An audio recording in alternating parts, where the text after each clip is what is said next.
नमस्कार दोस्तों, स्वागत है आपका हमारे YouTube channel target Rajasthan exam में। तो दोस्तों, आज की वीडियो में हम बात करने वाले हैं हिंदी व्याकरण के कुछ महत्वपूर्ण सवालों के बारे में, जो कि आपके राजस्थान हाईकोर्ट एलडीसी और राजस्थान हाईकोर्ट ग्रुप डी के अलावा जो है राजस्थान के पटवारी के एग्जाम में भी आपकी ये काम आ सकेंगे।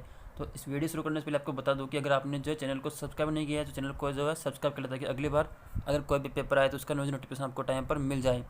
चलिए शुरू करते हैं आज का हमारा मॉडल पेपर। तो पहला आपका सवाल देखिए, इसमें आपका पहला सवाल है, निम्नलिखित में से कौन सी जो क्रिया है वो संक्रामक क्रिया है। तो पहला आप देखिएगा, पढ़ना क्रिया दी गई है, दूसरी हंसना, तीसरी रोना, चौथे आपकी खेलना। तो देखिए आपको यहाँ पूछा गया आपको संक्रामक क्रिया कौन सी है।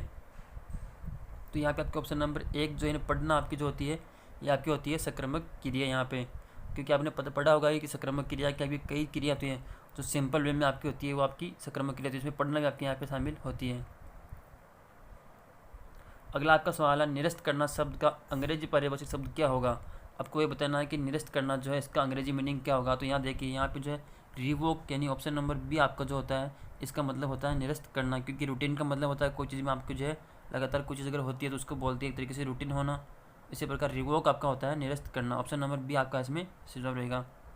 अगला आपका शब्द युग्म के ऊपर, जिसमें आप पूछा गया है कि इंदिरा और इंदिरा, यानी कि इंदिरा और इंदिरा का यहाँ पे युग्म शब्द क्या होगा। तो देखिए यहाँ पे जो है आपका इंदिरा का आपका बनता है लक्ष्मी, जबकि इंदिरा का बनता है इंद्र की पत्नी सच्ची, यानी ऑप्शन नंबर ए आपका इसमें सही रहेगा। अगला प्रश्न देखिए, श्रोता का बहुवचन शब्द क्या होगा। श्रोता का बहुवचन शब्द क्या होगा। पहला आपका ऑप्शन इसमें श्रोता हूँ, दूसरा आपका ऑप्शन है सभी श्रोता, इसके अलावा तीसरा देखिए श्रोता गण। तो देखिए ज़्यादातर लोग इसमें करते हैं श्रोता हूँ, यानी ऑप्शन नंबर ए इसमें कर देते हैं, जो कि आपका गलत होगा, क्योंकि इसका बहुवचन आपका होगा श्रोता गण। ऑप्शन नंबर 3 आपका जो है इसमें आपका सही रहेगा। तो अगला प्रश्न देखिए, जिसका पति जीवित हो उसके लिए जो है एक शब्द क्या होगा। जिसका पति जीवित हो उसके लिए एक शब्द क्या होगा। तो देखिए आपका पहला आपके यहाँ का ऑप्शन है विधवा, दूसरा आपका ऑप्शन है विधुर, तीसरा सधवा और चौथा आपका स्त्रीण। तो देखिए विधवा आपको पता होगा किसके लिए यूज किया जाता है। विधवा किया जाता है अगर किसी की स्त्री की अगर जो है पति की मृत्यु हो जाए तो उसके लिए विधवा, और विधुर जो है किसी अगर आदमी की अगर पत्नी मर जाए तो उसके लिए विधुर। तो सधवा आपका होता है जिसका पति जीवित हो उसके लिए सधवा, लेकिन स्त्रीण आपका जो है स्त्री के समान गुणों वाला, स्त्री के समान गुणों वाला कहलाता है स्त्रीण। तो ऑप्शन नंबर आपका जो है सी यहाँ पे सही जवाब होगा। अब बात करते हैं आज के अगले सवाल की, आँख का अंधा और गांठ का पूरा, इस लोकोक्ति का अर्थ क्या होगा। इस लोकोक्ति का अर्थ क्या होगा। तो इसके लिए देखिए आपको मूर्ख व्यक्ति, दूसरा आपका ऑप्शन है मूर्ख धनी, अंधे के हाथ पैसे ना होना। तो अलग अलग ऑप्शन हम देख सकते हैं, इसमें आपका ऑप्शन नंबर 3 जो है नहीं मूर्ख धनी जो है इसका मतलब होता है आँख का अंधा और गांठ का पूरा। अगला वाक्य देखिएगा, मैं खाना नहीं खाऊंगा बल्कि है दूध लूँगा। इसमें आप देखिए इसको काट दीजिएगा, मैं खाना नहीं खाऊंगा बल्कि जो है दूध पीऊँगा, ये किस प्रकार का वाक्य है। तो ये देखिए पहला आपका ऑप्शन है सरल वाक्य, दूसरा संयुक्त वाक्य, तीसरा मिश्र वाक्य, चौथा मिश्रित वाक्य। इसमें देखिए आपको बल्कि आपने देखा होगा कि इस प्रकार के वाक्य अगर कहीं हो तो ये आपके कहलाते हैं संयुक्त वाक्य। अगला आपका शब्द है अनाथ शब्द का विलोम शब्द क्या होगा। अनाथ शब्द का विलोम शब्द क्या होगा। तो ये इसमें आपका सनाथ शब्द जो है ये आपका अनाथ का विलोम शब्द यहाँ पे यूज किया जाएगा। अगला प्रश्न है, घुड़ दौड़ का समासिक विग्रह क्या होगा। आपको बताना है घुड़ दौड़ जो होता है इसका समास विग्रह क्या होगा। तो इसका समास विग्रह ऑप्शन नंबर बी जो है घोड़े की दौड़। ऑप्शन नंबर बी आपका इसमें सही जवाब होगा। तुम जा रहे हो ये किस काल का वाक्य है। तुम जा रहे हो ये किस काल का वाक्य है। तो जा रहे हो, तो आपको पता होगा कि रहे हो रही आपका जो इंग्लिश में आप देखा होगा, इसके अलावा हिंदी में भी जो है रहे हो ये आपके यूज़ किए जाते हैं वर्तमान काल के लिए। तो ऑप्शन नंबर बी आपका इसमें सही जवाब रहेगा। अगला प्रश्न देखिए, निषेध में जो है कौन सी संधि का इसमें यूज किया गया है। निषेध में कौन सी संधि का प्रयोग किया गया है। तो इसमें आपकी जो है व्यंजन संधि का इसमें प्रयोग किया गया है, व्यंजन संधि का इसमें प्रयोग किया गया है।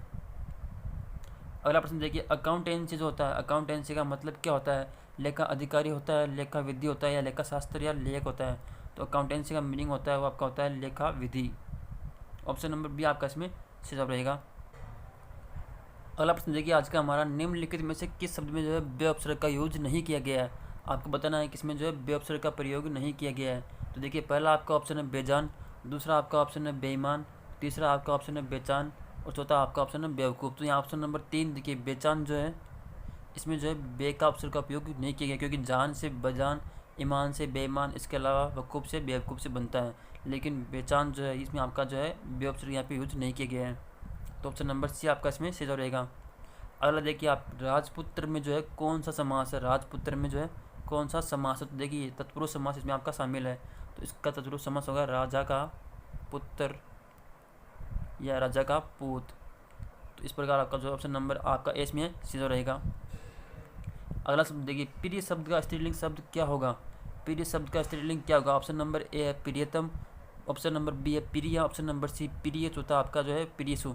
तो यहाँ ज़्यादातर लोग करेंगे आपको करेंगे प्रियतम, जो कि आपका गलत रहेगा, क्योंकि प्रिय का स्त्रीलिंग शब्द आपका होता है प्रिया। ऑप्शन नंबर बी आपका इसमें सीधा रहेगा। इसी प्रकार देखिए, त वर्ग का उच्चारण स्थान कौन सा है? त वर्ग का उच्चारण स्थान कौन सा है? तो इसका आपका उच्चारण स्थान जो दंत, यानी कि आपने पढ़ा होगा क वर्ग, इसी प्रकार च वर्ग, इसी प्रकार ट वर्ग, इसी प्रकार त वर्ग। तो इसका देखिए, इसका कंठ होता है, तालु होता है, मूर्धन्य होता है, इसका आपका दंत होता है, तो त वर्ग का आपका होगा दंत।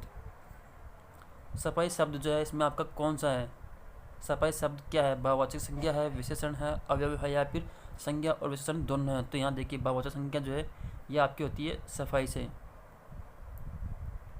अगला प्रश्न देखिएगा आप, लड़ाई शब्द में जो है कौन सा प्रत्यय है? लड़ाई शब्द में कौन सा प्रत्यय है? आई प्रत्यय है, बड़ी ई प्रत्यय है, इसके अलावा छोटा ई प्रत्यय। तो यहाँ पर देखिए बड़ा ई जो है आई प्रत्यय इसमें आपका लड़ाई में आपका इसमें यूज किया गया है, बड़ा आई। अगला प्रश्न देखिए, वर्तनी की दृष्टि से कौन सा शब्द शुद्ध है?